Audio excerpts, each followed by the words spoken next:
네, 안녕하세요. 여러분들의 구독과 좋아요로 이 채널이 유지되고 있습니다. 네, 영상 속도는 1.5배를 추천드리는 바이고요. 항상 구독자님, 멤버십 회원님들에게 감사하다고 말씀을 드리면서 제 본 영상은 추세 기반형 투자 분석 영상이기 때문에 참고만 해두시길 바라겠습니다. 네, 이번 내용은 리플 기대할 만한 소식들 위주로 한번 정리를 해보았는데요. 보게 되면 리플 본격적인 IPO 준비, 주식 20배 정도 오를 수 있다. 지난 6월 2일 날 나왔던 내용인데요. 엘리노어 비즈니스 기자가 해당 트윗에서 이런 이야기를 했습니다. 리플 소송이 끝나면 강력한 수요가 생길 것 같다. 라고 이야기를 했는데요. 이제 유리한 판결도 나왔고 앞으로 남아져 있는 판결도 조금 더 유리하게 될 확률이 매우 높겠죠. 그렇기 때문에 아마도 이번 사태만 잘 마무리가 된다고 하면 아마 리플은 본격적으로 IPO를 저는 할 걸로 보여집니다.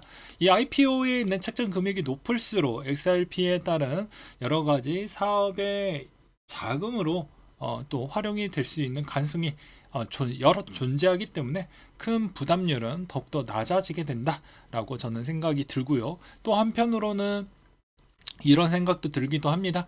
그만큼 사업의 확장성이 있기 때문에 더더더 XRP와 리플 더 좋은 시너지 효과가 같이 나올 것으로 보여집니다.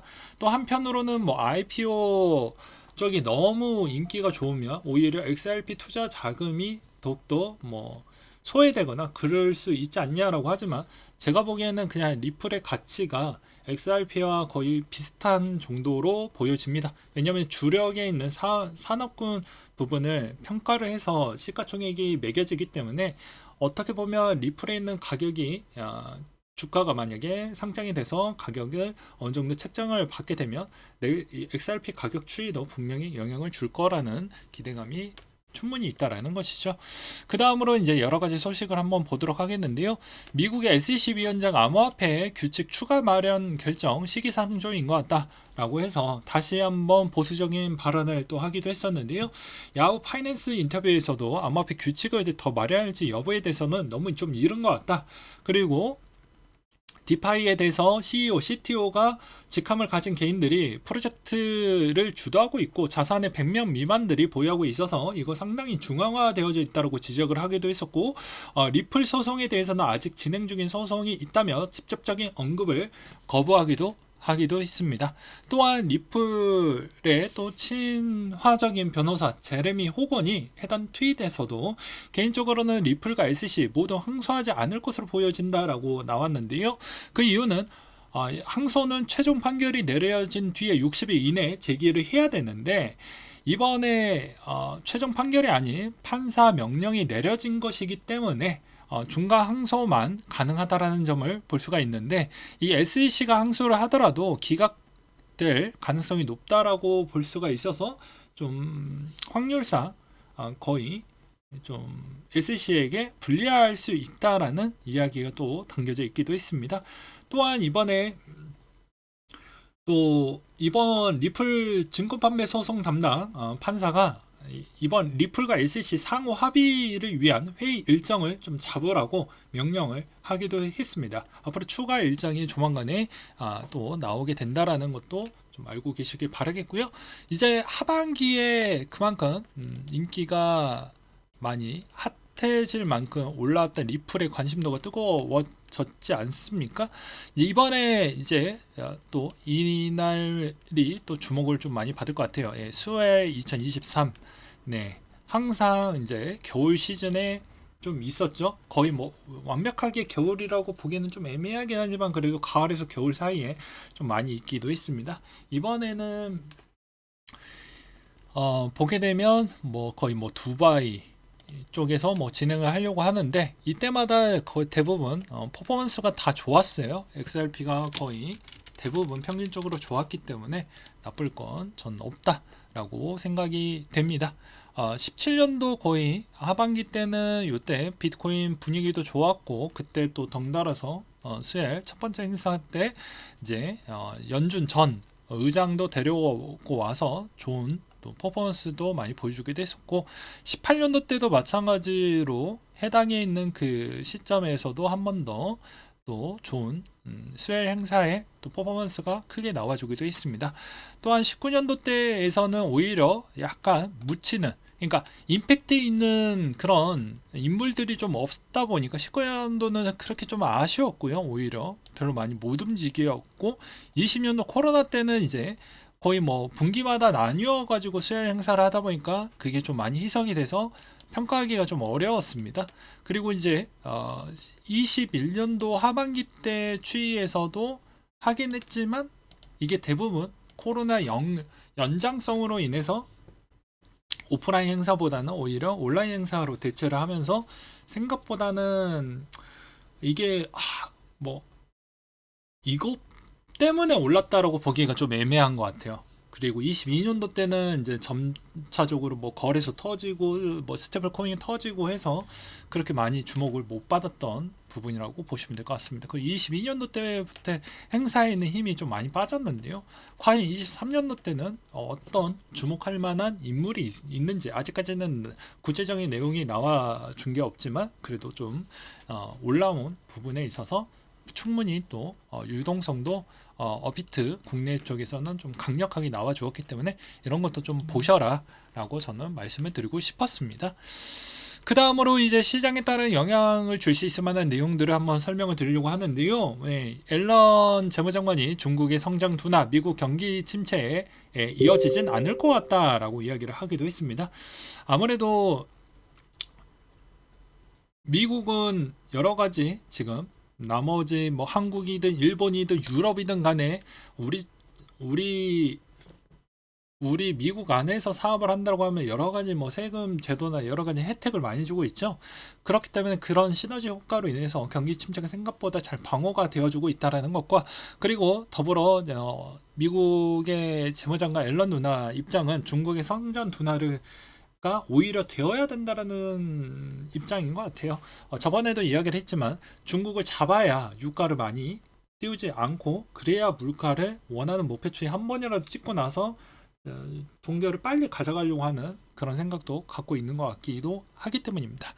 또한 야네니 리서치 회장 이분도 상당히 발언권이 좀 세신 분인데요. 이분도 이번에 순차 회복에 있는 것 같다라고 좋은 이야기를 하기도 했습니다. 그러니까 올해는 되게 퍼포먼스가 좋은 증시가 될 것 같으니 시장에 그렇게 크게 문제는 되지 않을 것 같다. 그리고 라보뱅크가 달러 약세가 일시적으로 좀 보일 것 같다. 왜냐? 미국의 성장 구도가 아직까지도 꺾이지 않았기 때문에 달러에 따른 강세는 충분히 영향을 끼칠 것 같다. 그 다음으로 달러에 영향을 줄 수 있을 만한 요건으로는요. 러시아 흑해 곡물 협정의 사실상 종료 발표라고 해서 저번에 이야기를 하기도 했었죠. 미국의 인플레가 여기에서 영향을 줄 수 있는 불확실성에 따른 또 하나의 또 마침표라고 볼 수가 있는데 그게 이제 막 또 나와주고 있는 실정입니다. 우크라 곡물 수출에 막히면 유럽이 가장 힘들어지게 되고 이걸 어떻게 또 극복을 하느냐가 중요시 될 것 같은데요.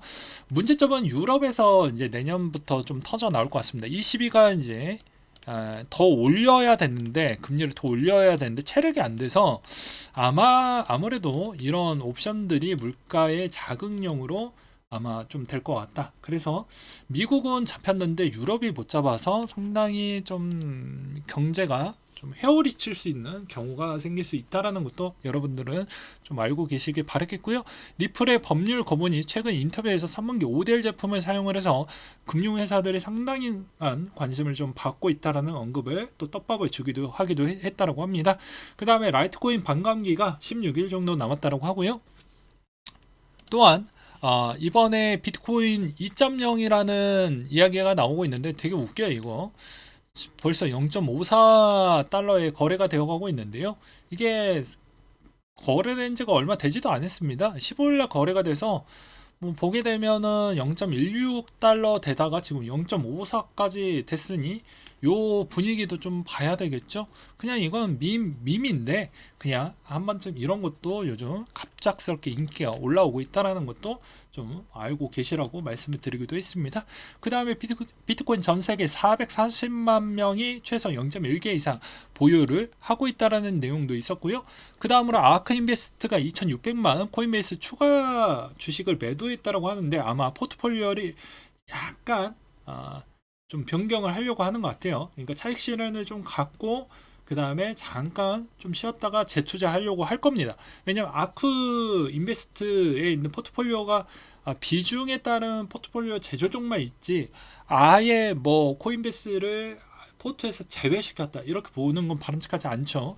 그 다음으로 컴파운드 이더리움 미상환 부채 10억 원이 초과됐다라는 이야기가 나왔고 1년 내 최대 규모치라고 합니다. 그 다음으로 USDC 규모가 가장 많다고 하는데요. USDC가 문제가 있으면 컴파운드도 같이 문제가 발생을 한다. 그리고 미상환 부채도 생각보다 높다라는 것도 좀 염두에 두시면서 컴파운드 투자하시는 분들은 좀 잘 챙겨 보시길 바라겠고요. 그 다음에 테더 CTO가 USDT 궁극적 목표 달러 자체가 되는 것 같다.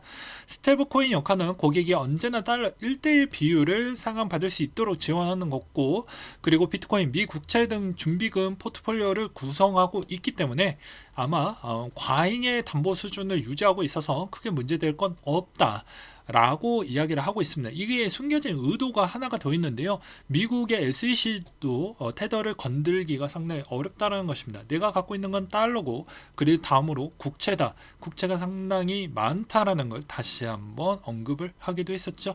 여기에서도 충분한 달러 부분을 오히려 역으로 뱉어내거나 또는 국채를 뱉어내게 되면 시장에 또 흔들리는 파급력이 상당할 것으로 보여집니다. 그럼 지금에 있는 그걸 건드렸던 대상자가 오히려 타겟팅이 될 수도 있겠죠. 그 다음으로 미국의 SEC 발키리 비트코인 현물 ETF 신청 검토가 착수가 됐다라고 하기 때문에 이제 8월 달부터는 이번 7월 이제 거의 중순 넘어가니까 이제 다음 주에 금리 인상이 있고 그 금리 인상 끝나면 뭐가 있습니까? 이제 ETF 여러분들이 기다리는 그 조로의 ETF 기간으로 넘어가게 됩니다. 그 ETF에 따른 이제 성과가 슬슬 나올 것인데요. 아마 금리 인상 지나고 나서 아는 사람들은 대충 또 알 걸로 보여집니다. 이럴 때 또 충분히 우리는 대응을 해야 되겠죠. 현재 비트코인에 따른 추이를 본다고 하면 여전히 나스닥 기술주가 독보적으로 강세를 보여주고 있고요. 그 다음으로 원달러 환율에 따른 변동적 추이도 상당히 약세를 보여주고 있습니다. 아무래도 주변 국가들에 따른 환율 추이의 금리 인상을 본격적으로 한 번 더 추가 인상을 했기 때문에 그거에 따른 원화의 반사적 이익이 좀 있지 않느냐라고 저는 생각이 들고요. 그 다음으로 도미넌스를 좀 본다고 하면 오히려 도미넌스 추이는 다시 50%를 맴돌고 있는 실정입니다. 이게 이제 민그적거리면서 저번에도 이야기를 했지만 민그적거리면서 이런 변동 추이에 따른 이런 변동적 추이에 따른 영향성으로 인해서 분명히 풍차 돌리기에 따른 알트코인들이 이제 삐그덕삐그덕 하면서 올라가는 애들이 분명히 존재를 할 건데 그게 대세장이구나 이렇게 보면 안 된다고 했어요. 우리는 추세 기반형이기 때문에 어떻게 먹어야 된다고 했죠.